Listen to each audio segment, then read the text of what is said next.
தெரியாமல் கூட வர்ற ஜூன் மாசம் 6ஆம் தேதியை தவற விட்டுறாதீங்க. ஏன்னா அன்னைக்கு சனிக்கிழமையோடு சேர்ந்து வர்ற ஒரு மிக சக்தி வாய்ந்த தேய்பிறை சஷ்டி.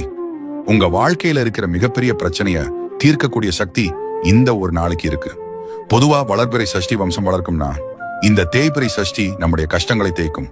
உங்க வாழ்க்கையில தீராத கடன் பிரச்சனை, எதிரிகள் தொல்லை, இல்ல நாள்பட்ட வியாதிகளால் அவதிப்படுறீங்களா? இந்த தேய்பிறை சந்திரன் தேய்வது போல உங்க கஷ்டங்கள் எல்லாம் தேய போகுது. எப்படி வழிபடணும்னு பார்க்கறதுக்கு முன்னாடி ஜூன் 6 சனிக்கிழமை அன்னைக்கு உங்க வீட்டுல இருக்கிற முருகப்பெருமான் படம் அல்லது வேலுக்கு முன்னாடி ஒரு நெய் தீபம் ஏத்தி வைங்க. செவ்வரளி பூசூட்டி கந்த சஷ்டி கவசம் பாராயணம் செய்யுங்க. முடிஞ்சா அன்னைக்கு முருகர் கோவிலுக்கு போய் செவ்வரளி மாலை சாத்தி வழிபடுங்க. கடன் சுமை படிப்படியா குறையும். கண் திருஷ்டி அடியோடு காணாமல் போகும். முழு நம்பிக்கையோடு இந்த தேய்பிறை சஷ்டியில முருகனை வழிபட்டு எல்லா கஷ்டங்கள்ல இருந்தும் விடுதலை பெறுங்க. இந்த ஆன்மீக தகவல் உங்க ஃப்ரெண்ட்ஸுக்கும் பயனுள்ளதா இருக்க உடனே ஷேர் பண்ணுங்க. ஆன்மீக ரகசியங்களுக்கு நம்ம சேனலை இப்பவே சப்ஸ்கிரைப் பண்ணிக்கோங்க.